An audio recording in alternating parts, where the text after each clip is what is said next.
Buenas, este es el grupo número 2 del cubo número 3 de fisiología. Estaremos abarcando el subtema de la audición del tema general de neurofisiología. Este cubo está impartido por el maestro Robert Saúl y está constituido por Mileiska Feliciano, Perla Maciel, Aurora Ortiz, Coral Montilla, Jason Ciprián, Helen Víctor, Jorge David, Sandra Pío y su servidora Alison Carreón. Para dar inicio con el tema de la audición, es necesario recordar que este es el responsable de convertir los estímulos sonoros en información asimilable para las áreas del cerebro especializadas en el proceso del habla. La señal sonora, que viene siendo las moléculas de aire en la vibración, se transforman en estímulos que procesa el córtex auditivo en señales eléctricas, y todos estamos conscientes que sin la audición no se da la percepción. Hay que aclarar que la audición es un proceso totalmente fisiológico, mientras que la percepción es un proceso cognitivo. Hay que destacar que el sonido que se produce por las ondas de compresión y descompresión son transmitidos en medios elásticos como el aire y el agua, y esas ondas se asocian a incrementos o disminución de la presión. Para expresar la presión sonora se llama decibelio, o en una medida relativa en una escala logarítmica. Hablemos sobre las estructuras del oído. La anatomía del oído puede llegar a ser simple y a la vez compleja. Hay que tener en cuenta que el oído se divide en tres grandes partes, que es externo, medio e interno. El oído externo consta del pabellón de la oreja, también llamado aurícula, y el canal auditivo externo, que también es llamado conducto auditivo externo, y este está lleno de aire. Su función principal es dirigir las ondas sonoras hacia el interior del canal auditivo. El oído medio se comprende de la membrana timpánica, que es responsable de transmitir las vibraciones desde el oído externo hacia el oído medio. Luego están los tres osículos o los tres huesecillos, que es martillo, yunque y estribo. Estos son los mecanismos de transmisión, amplificación y protección. Hay que resaltar que la membrana timpánica es quien separa el oído externo del oído medio, y entre el oído medio y el interno hay una ventana oval y una redonda. El estribo es quien se inserta en aquella ventana oval y proporciona la interfase entre el oído medio y el interno, ya que hay que recordar que el oído medio está lleno de aire. El oído interno consta de un laberinto óseo y membranoso. El laberinto óseo tiene tres canales semicirculares: lateral, posterior y superior, y el laberinto membranoso se compone de una serie de conductos que va de varias rampas, específicamente tres, que es la rampa del vestíbulo, la rampa del tímpano y la rampa media. La cóclea y el vestíbulo están formados por laberintos óseo y membranoso. Aquí pueden ver una imagen sobre el interior de la cóclea. Esta es una estructura en forma de espiral compuesta de tres canales tubulares o conductos que contienen el órgano de Cori. Este órgano tiene células ciliares entre la membrana tectoria y la membrana basilar, y sus células ciliares son sensibles a la ondulación de la membrana basilar. Entre las funciones de la cóclea, las más importantes está en convertir las vibraciones mecánicas en impulsos nerviosos. El desplazamiento de los fluidos cocleares es provocado por la vibración de la ventana oval, que produce la ondulación en la membrana basilar. Ese mismo movimiento es quien excita a las células ciliares, que están conectadas con las fibras nerviosas que forman el nervio auditivo. Y a través de este nervio los estímulos se transmiten al córtex auditivo del cerebro. Es cuanto. Muy buenas tardes a todos, mi nombre es Mileiska Feliciano Vázquez, matrícula 2020-1516. Les hablaré de la traducción auditiva. La traducción auditiva se puede definir como la transformación de presión sonora en energía eléctrica donde participan todas las partes del oído de forma directa o indirecta. El oído lo podemos dividir en un oído externo, un oído medio y un oído interno. Tanto el oído externo como el oído medio se encuentran llenos de aire, mientras que el oído interno se encuentra lleno de líquido. Esto ocasiona que exista el término llamado impedancia acústica. La impedancia acústica se puede definir como la resistencia que genera un cuerpo al movimiento de otro cuerpo. En este caso, las ondas sonoras que vienen en forma de aire deben convertirse en presión para que de esta manera esa presión sea la suficiente para mover el líquido que se encuentra en el oído interno y así poder generar todo el mecanismo de la traducción auditiva. Les explico. El oído medio está compuesto de la membrana timpánica y los huesecillos y llegan hasta la ventana oval. Como pueden ver, aquí hay una mayor área de superficie, mientras aquí hay un área menor. Si lo comparamos con el ejemplo clásico de la manguera de fisiología, podemos ver que aquí hay una menor presión porque hay un mayor diámetro, mientras aquí hay una mayor presión porque hay un menor diámetro. Eso es lo mismo que estaría pasando entonces entre la membrana timpánica y la ventana oval. Aquí, por poner un ejemplo, podría llegar una presión de 50, mientras que aquí entonces sería una presión de 100, porque debido al área de superficie provocaría ese cambio en presión. Eso es lo que sucede en el oído medio.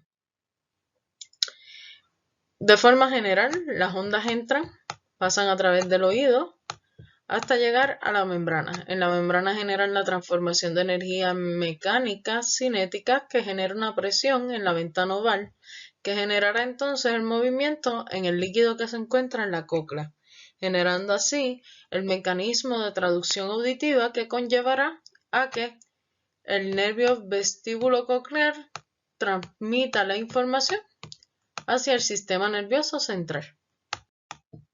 Aquí tenemos entonces lo que sería la cóclea, que está dividida en cámaras.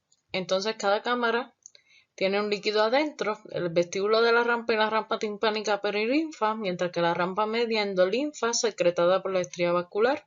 Podemos ver que cada una está dividida por membrana, la membrana de Reisner y la membrana basal. Cuando vemos el órgano de Corti podemos ver que tiene una membrana basal, la cual tiene una capacidad de movimiento, la membrana tectorial, la cual es estática y no se mueve, y vemos las células ciliadas externas e internas, que tienen fibras nerviosas auditivas que conformarán el nervio vestíbulo coclear. Podemos ver que en la membrana tectorial los cilios están junto con la membrana tectorial y la base entonces de la membrana basal. Es muy importante ese detalle, pues nos ayudará a entender el proceso de la traducción auditiva. El proceso comienza con que recibimos las ondas sonoras que atraviesan cada uno de los componentes del oído externo, medio e interno, generando la presión necesaria para ocasionar la vibración del órgano de Corti. Y una vez se ha generado esa vibración, entonces los cilios se moverán. Y como la membrana basal es la única que se mueve y la tectorial entonces se mantiene estable, los cilios tomarán un arco que puede ser hacia cualquiera de los lados y dependiendo del lado al que lo tomen, entonces aumentará o disminuirá la conductancia de potasio. Si aumenta la conductancia de potasio, podemos ver una hiperpolarización, mientras que si disminuye la conductancia de potasio, entonces lo que vamos a ver es una despolarización.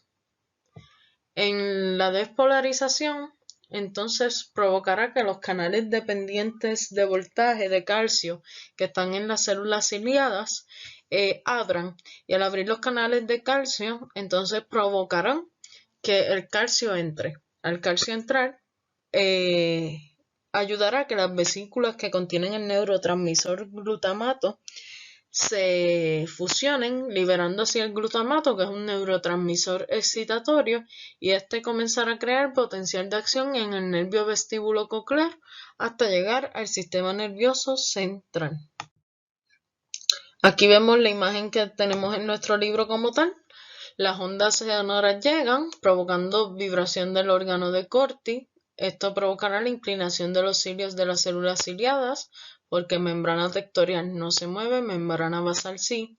Habrá un cambio en la conductancia de potasio en las membranas de las células ciliadas, aumenta la conductancia, hiperpolarización, disminuye la conductancia, despolarización. Se genera un potencial de receptor oscilatorio, que si es una despolarización, entonces ocurrirá la liberación de glutamato, porque los canales dependientes de voltaje de calcio que están en las células ciliadas abrirán, permitiendo que el calcio entre, y así las vesículas se fusionarán, liberando el glutamato. Y el glutamato, que es un neurotransmisor excitador, creará potenciales de acción intermitente en los nervios cocleares aferentes, los cuales llevarán toda esa información hasta el sistema nervioso central.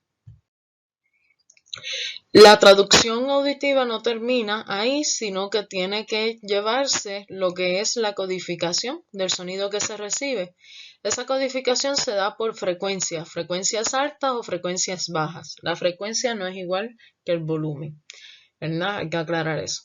La membrana basal tiene las células ciliadas, y en la base de las células ciliadas se reciben las frecuencias altas, mientras que en el ápice se reciben las frecuencias bajas. Una célula de la base que recibe frecuencias altas estaría recibiendo un sonido que es agudo, como el de una flauta, mientras que una célula que se encuentra en el ápice estaría recibiendo una frecuencia baja, o sea, un sonido grave, como el de un tambor o un saxofón. Buenas, mi nombre es Perla Macer Hernández, matrícula 2018-3495. En esta ocasión le estaré desglosando acerca de las vías auditivas. Como ya sabemos, las vías auditivas aquí se transmite información desde las células ciliadas del órgano de Corti hasta los nervios cocleares aferentes. Estos establecen más bien sinapsis con las neuronas de los núcleos cocleares, dorsales y ventrales del bulbo, cuyos axones ascienden en el sistema nervioso central. Algunos de esos axones cruzan al otro lado y ascienden por el lenisco lateral, o más bien tracto auditivo primario, hasta el cólico inferior. Otros axones permanecen en el mismo lado. Los dos cólicos inferiores están conectados a través de la comisura del cólico inferior. Las fibras procedentes de los núcleos de este ascienden hasta el núcleo geniculado medial del tálamo, y las fibras procedentes del tálamo lo hacen hasta la corteza auditiva. Bien, aquí le tengo una bella imagen donde la posición número 1, aquí esta representa las primeras neuronas de las vías donde asientan en el ganglio espiral de Corti. Estas primeras neuronas se han registrado que el estímulo desencadenado por cada tipo de frecuencia es conducido por grupos específicos de axones. Luego, hay una ordenación tonotópica de las neuronas. Las fibras originadas en las porciones basales de la cóclea conducen las frecuencias agudas por parte más periférica del nervio, mientras que las que proceden de áreas más apicales, con información de las frecuencias graves, se localizan en la porción central de la rama coclear del octavo pal craneal. Bien, en la posición número 2, aquí tenemos las segundas neuronas en los núcleos cocleares, ventrales y dorsal. La organización tonotópica de esta, descrita en las fibras del nervio coclear, también se mantienen aquí, donde determinados grupos de células responden de manera preferente a frecuencias concretas.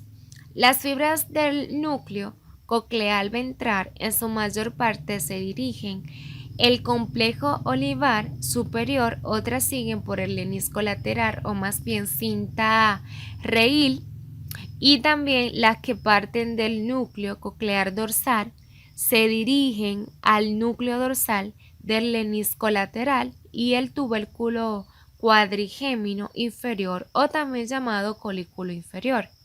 Bien, el complejo olival superior y más concretamente el núcleo olival medial tiene conexiones con el núcleo motor ocular común, o sea, el tercer par craneal y el nervio abducen, que es el sexto par craneal. Entonces, en la tercera posición tenemos neuronas que están localizadas en el núcleo geniculado medial del tálamo. Aquí más bien también encontramos una determinada organización tonotópica, además de desempeñar funciones integradoras auditivas. Bien. El mapa fenotrópico generado en el órgano de Corti se conserva en todos los niveles del sistema nervioso central, donde la discriminación de características complejas, por ejemplo, la capacidad para reconocer una secuencia ordenada, es una propiedad de la corteza auditiva. Entonces, puesto que algunas fibras auditivas pasan y otras no, una mezcla de fibras ascendentes representan a ambos oídos en todos los niveles del sistema nervioso central. Así, las lesiones de la cóclea de un oído causarán sordera ipsolateral y también producen sordera, puesto que algunas de las fibras no transmiten información desde ese oído, ya habrán cruzado al lado no dañado. Bien, aquí le tenemos una bella imagen acerca del sistema eferente de córtico o coclear, más bien, como usted le quiera llamar, donde esta imagen, tanto en el lado derecho e izquierdo, podemos notar la corteza auditiva de ambos lados. También nos muestra el tálamo auditivo, también la neurona piramidal, núcleo coclear y así sucesivamente. Es importante hacer mención que en este sistema eferente auditivo se origina principalmente en la capa quinta y sexta de la corteza auditiva primaria, que esta va permitiendo regular la función coclear.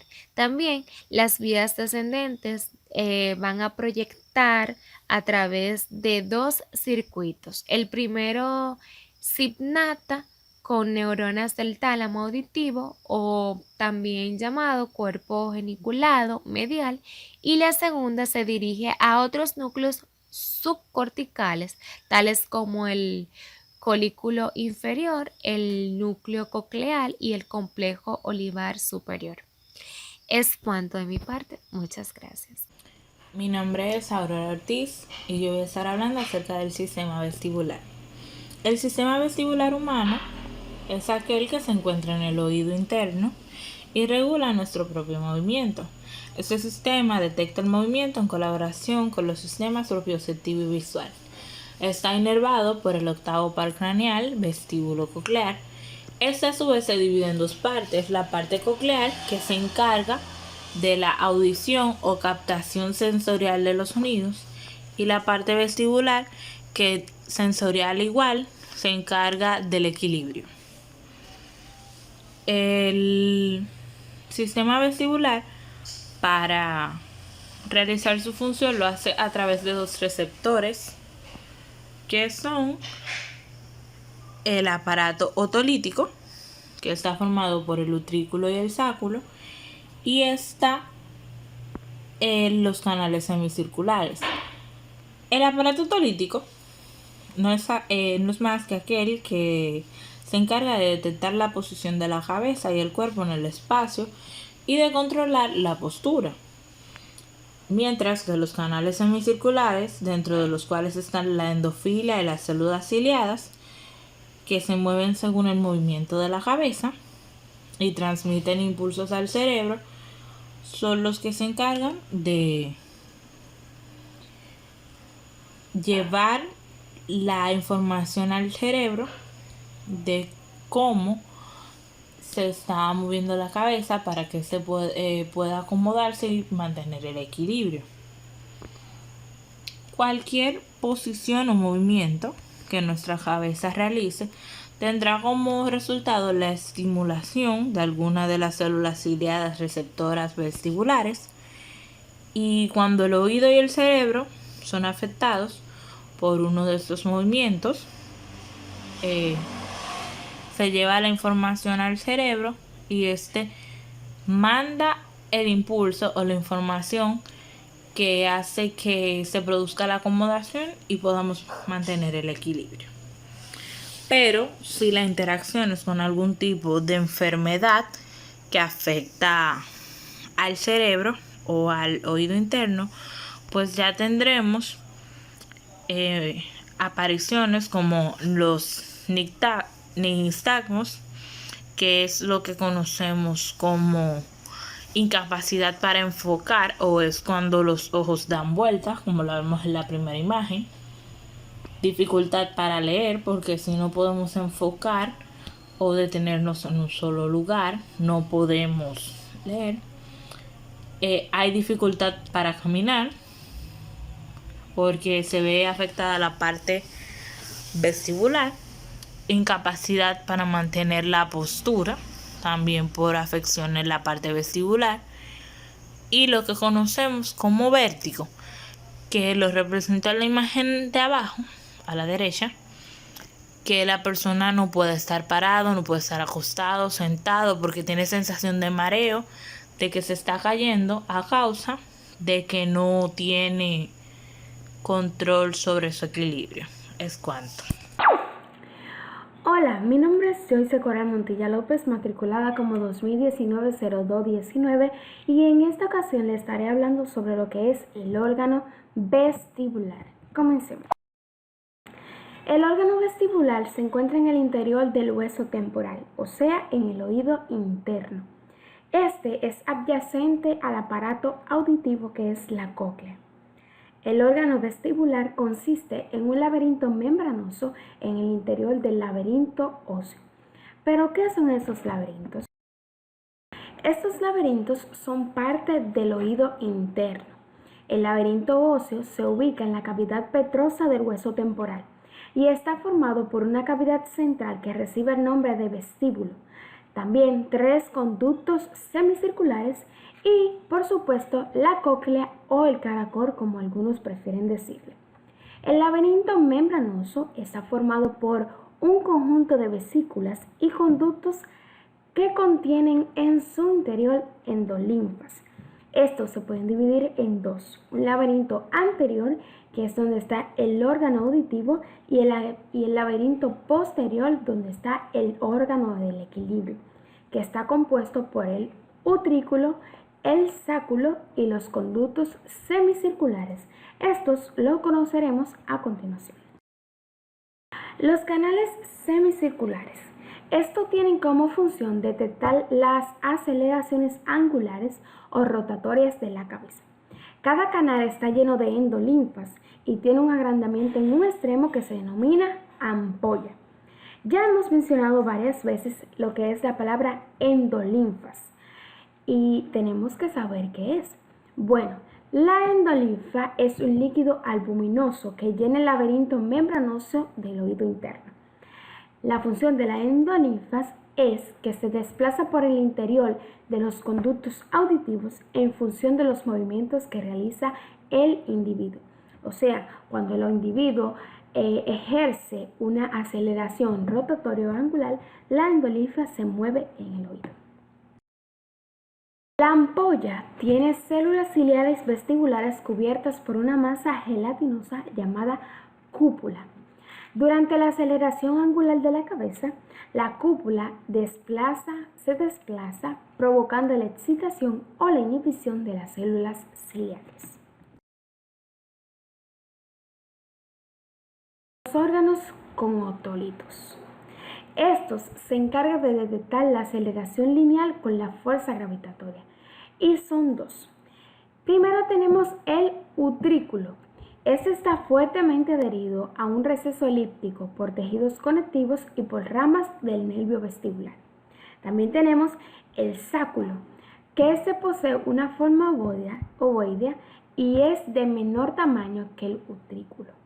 Está asociado al receso esfenoidal por tejidos fibrosos.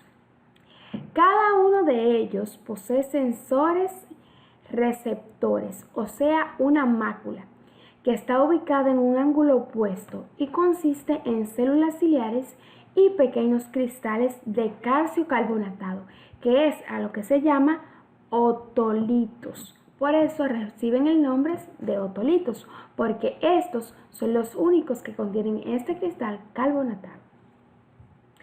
Cuando la cabeza se inclina, la fuerza gravitatoria actúa sobre la masa del otolitos y la mueve a través de las células ciliares vestibulares.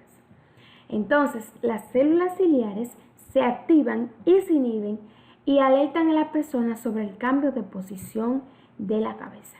O sea que si usted está normalmente sentado, hablando, ya sea cualquier cosa, y las células ciliares se inhiben, su cuerpo va a recibir una señal para saber que va a cambiar de posición y que el movimiento no sea repentino.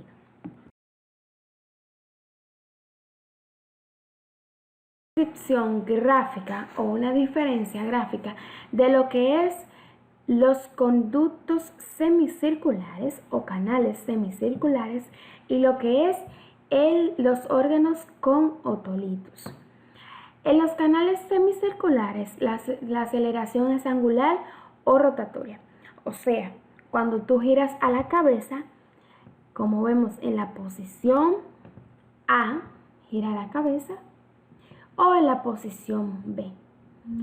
O también cuando las rotas en círculos hacia atrás, eso también sería parte de los canales semicirculares. Y vemos los órganos con otolitos, que se basa más, yo diría, en el equilibrio, o sea, en cosas lineares. Vemos aquí que los niños están parados en una ligera madera, buscando el equilibrio sin caerse. Entonces ahí entra la función de lo que es los órganos del otolitos. Hasta aquí ha llegado mi parte, espero que hayan entendido y que le haya sido de mucho interés y aprendizaje para ustedes. Muy buenas, mi nombre es Jason Guerrero, matrícula 2018-2040. En esta oportunidad le estaré hablando sobre la transducción vestibular. Los canales semicirculares. La función de los canales semicirculares horizontales consiste en detectar la aceleración angular de la cabeza. Aquí se muestran los canales horizontales izquierdo y derecho con sus ampollas agnesas. Ya como aquí se ven en la imagen, que tienen sus nombres cada cosa. Aquí la ampolla izquierda y el canal semicircular horizontal izquierdo. Y aquí se ve lo contrario, que es el derecho, claro está. La ampolla contiene células ciliadas vestibulares que se insertan en la masa gelatinosa de la cúpula. Las células ciliadas vestibulares difieren de las auditivas en que poseen sinocilios largos y un grupo de esterocilios. Las fibras nerviosas aferentes de las células ciliadas transportan información vestibular al sistema nervioso central. Por ejemplo, cuando la cabeza rota en sentido antihorario, o sea, gira hacia la izquierda, en los canales semicirculares horizontales tienen lugar los siguientes fenómenos. Número 1. Cuando la cabeza gira hacia la izquierda, también giran a la izquierda los canales semicirculares horizontales y sus ampollas agnesas. La cúpula se mueve inicialmente antes de que comience a fluir la endolinfa. Así, la cúpula es desplazada o arrastrada a través de la endolinfa, produciendo la curvatura de los cilios en la célula ciliada. Más adelante, conforme continúa la rotación, comienza a moverse la endolinfa. Número 2. Si los heterocilios se curvan hacia los quinocilios, la célula ciliada se despolariza y aumenta la frecuencia de activación de los nervios vestibulares aferentes. Si los heterocilios se curvan en dirección contraria al quinocilio, las células pilosas se hiperpolarizan y disminuyen la frecuencia de activación de los nervios vestibulares aferentes. Por tanto, durante la rotación inicial de la cabeza hacia la izquierda, se excita el canal horizontal izquierdo y se inhibe el canal horizontal derecho. Número 3. Mientras la cabeza continúa rotando hacia la izquierda, la endolinfa acaba experimentando el mismo movimiento de la cabeza, la ampolla y la cúpula.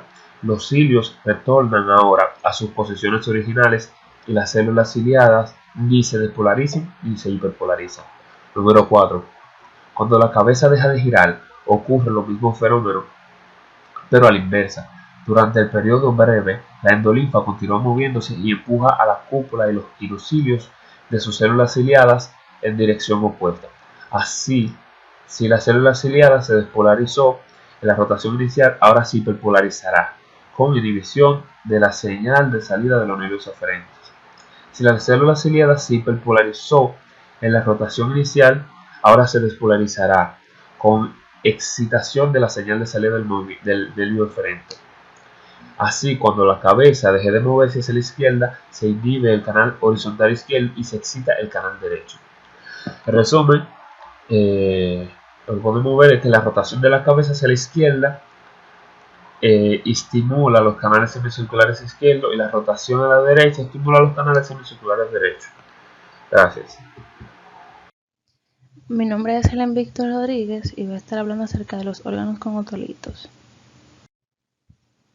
Bien, los órganos con otolitos son el utrículo y el sáculo, que estos se encargan de detectar la aceleración lineal. Pues existen dos tipos de orientaciones, que es la lineal, que corresponde a movimientos verticales y horizontales, y está la angular, que corresponde a movimientos sobre el eje del mismo cuerpo. Entonces, ¿cuál es la que detectan? Pues la aceleración lineal, que un ejemplo de ellas son las fuerzas gravitacionales.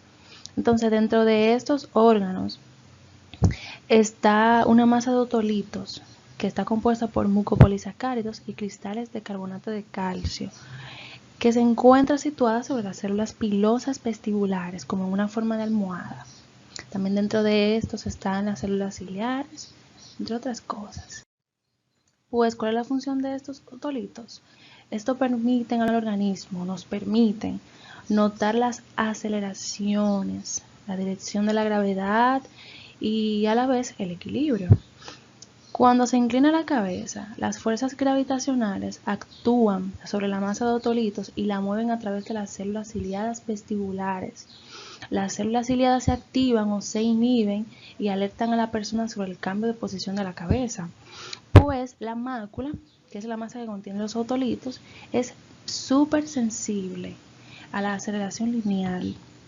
Por eso es que si usted mueve la cabeza, pues ella se va a mover, y esto se debe a la gravedad. Entonces, esto que se ve aquí es la mácula con esas piedrecitas que son los otolitos, que también se conoce como de forma coloquial como la arenilla del oído, porque son unas piedrecitas muy pequeñas, como ya dije, son cristales de carbonato de calcio. Entonces, las células ciliadas, entre otras. Pues el movimiento de la cabeza, ¿verdad?, va a mover esta masa, va a ir en contra del quinocilio, que es este pelito grande de ahí, ese palito, o en la misma dirección del quinocilio. ¿Cómo lo va a hacer? Pues de la siguiente forma. Por ejemplo, aquí. La cabeza está así, ¿verdad?, sin moverse. Pollos están así también, y la mácula también.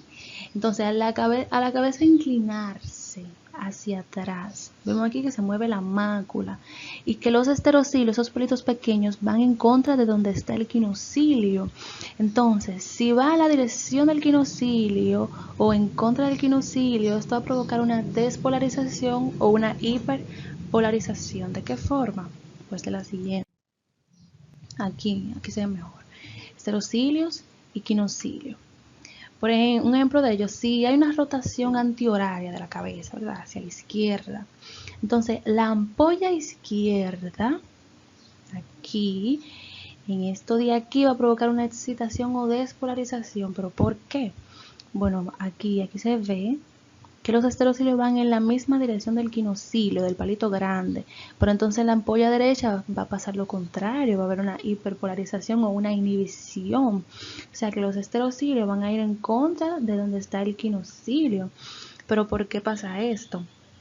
Pues aquí en la despolarización, esto causa una depresión de la membrana, que esto a la vez abre los canales pasivos de potasio, y esto hace que el potasio atraviese las células pilosas y que se abran los canales de calcio. Entonces ahí viene la despolarización, ¿verdad? Entonces del otro lado, aquí hay una hiperpolarización porque se cierran los canales iónicos y eso también hace que se libere menos glutamato al nervio vestibular. Pues aquí un ejemplo.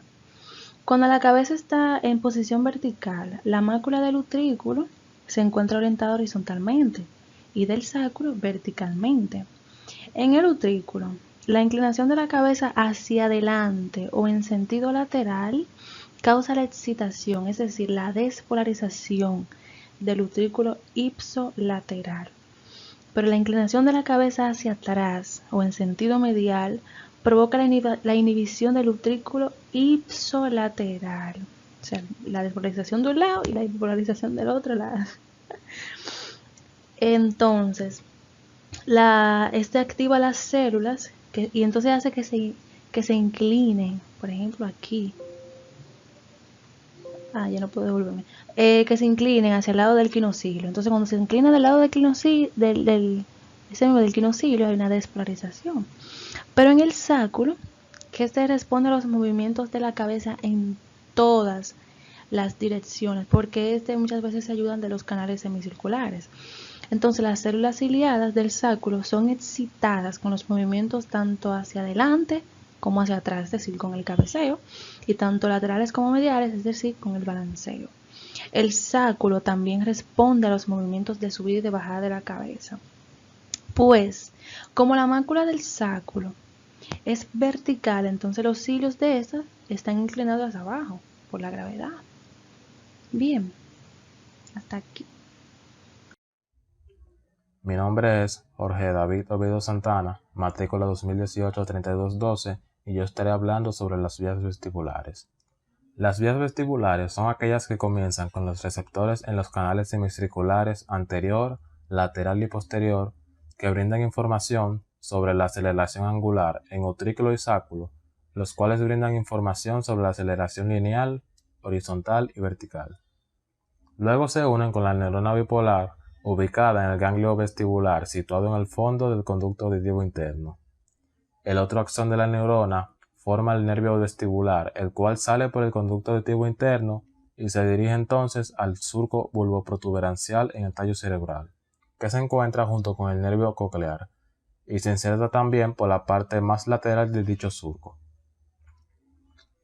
Luego, este se dirige hacia los núcleos vestibulares, superior, que está ubicado en el puente, inferior, lateral y medial, que están ubicados en el bulbo. Estos núcleos procesan información y además se interconectan con los núcleos motores de los ojos, cuello, tronco y extremidades. También participan en la creación de reflejos. A este punto de la vía llegan numerosos tractos aferentes, así como también proporciona vías eferentes, las cuales desarrollaré más adelante. Entre las vías aferentes, primero tenemos a las aferencias vestibulares primarias. Estas son fibras que provienen del nervio vestibular y llegan a los núcleos vestibulares. Las fibras que vienen del laberinto no se conectan directamente con los núcleos vestibulares del lado opuesto, y hay zonas en las que la densidad de inervación es mayor que en otras. En los núcleos se encuentran las segundas neuronas y se establecen conexiones con otros núcleos. Aferencias vestibulares primarias a otros núcleos. Aquí hay pocas fibras que provienen de los núcleos gigante y parbicelular de la formación reticular, núcleo abducens y núcleo cuneiforme. Aferencias vestibulares primarias al cerebelo. Estas son homolaterales y terminan en el nódulo, flóculo y la úvula. En dichas áreas confluyen señales sensoriales de distinto origen, información vestibular primaria, secundaria, terciaria e información visual. Al ser procesadas conjuntamente, estas señales permiten al nódulo y a la úvula elaborar una representación tridimensional de los movimientos corporales. Aferencias cerebelosas a los núcleos vestibulares. El núcleo fastidio del vestibulocerebelo, que anatómicamente vendrá siendo el flóculo nódulo, se conecta homolateralmente con todos los núcleos vestibulares, exceptuando al núcleo vestibular lateral, ya que éste recibe pocas fibras. Así, el vestibulocerebelo contribuye a los núcleos vestibulares en el equilibrio y ajuste del reflejo vestíbulo-ocular. Y por último tenemos a las aferencias espinales a los núcleos vestibulares. Aquí la mayoría de las fibras vienen de los segmentos cervicales y son fibras propioceptivas de los ligamentos y articulaciones vertebrales, con conexiones homo y bilaterales. Para culminar, tenemos las vías eferentes, que entre ellas están, de primero, el vestíbulo ocular, que es un conjunto de fibras que salen desde el núcleo vestibular superior con fascículo longitudinal medial, el cual viaja hasta los núcleos de los pares craneales que están relacionados con los movimientos de los ojos, que son el tercero, el cuarto y el sexto. Además, la porción ventral del núcleo vestibular lateral está asociado con la producción de reflejos vestíbulo-oculares. También tenemos el vestíbulo espinal. Este se origina en el núcleo vestibular lateral y se dirige a la médula espinal por el cordón blanco lateral. Existen dos tractos vestibuloespinales. Tenemos el tracto espinal lateral, que es en el que sus fibras se proyectan hasta el segmento lumbosacro de la médula espinal, y también tenemos el tracto espinal medial, en el cual sus fibras llegan hasta el nivel torácico. La función de ambos radica en la facilitación de los músculos extensores e inhibición de músculos flexores en relación con el equilibrio. Tenemos también el vestíbulo cerebeloso. El origen de este está en los núcleos superior, lateral e inferior y viaja por el pedúnculo cerebeloso inferior hasta el núcleo fastigio y el flóculo nódulo, que también tiene que ver con la función de equilibrio. Y por último tenemos el vestíbulo tálamo cortical. Estas son aferencias en su mayoría del núcleo superior que llegan hasta el núcleo ventral posterior del tálamo, donde además llega información de tacto, temperatura, propiocepción, dolor, memoria y emociones. Por lo tanto, toda la información se relaciona en este centro de relevo. Luego de esto sigue ascendiendo hasta llegar a la circunvolución temporal superior, cerca del área auditiva primaria, aunque aún existen dudas sobre si realmente es esta un área específica para el sistema vestibular. Saludos, mi nombre es Sandra Pío Reyes. En esta ocasión yo les estaré hablando acerca de lo que son los reflejos vestíbulo-oculares. En respuesta al movimiento de la cabeza se van a producir varios reflejos vestibulares. Un reflejo vestíbulo-ocular no es más que un reflejo vestibular en el que se va a producir la entrada del vestíbulo y la salida visual. Un reflejo conocido como niptasmo se va a producir como respuesta a la aceleración angular o giratoria de la cabeza. Cuando nosotros giramos la cabeza al principio, como se puede observar aquí claramente en esta imagen, los ojos se van a mover en una dirección contraria u opuesta a la rotación de la cabeza, intentando conservar la mirada a una dirección constante. Pero ya cuando los ojos se van acercando a su límite lateral, va a ocurrir un movimiento ocular rápido y este va a ocurrir en la misma dirección de la rotación de la cabeza.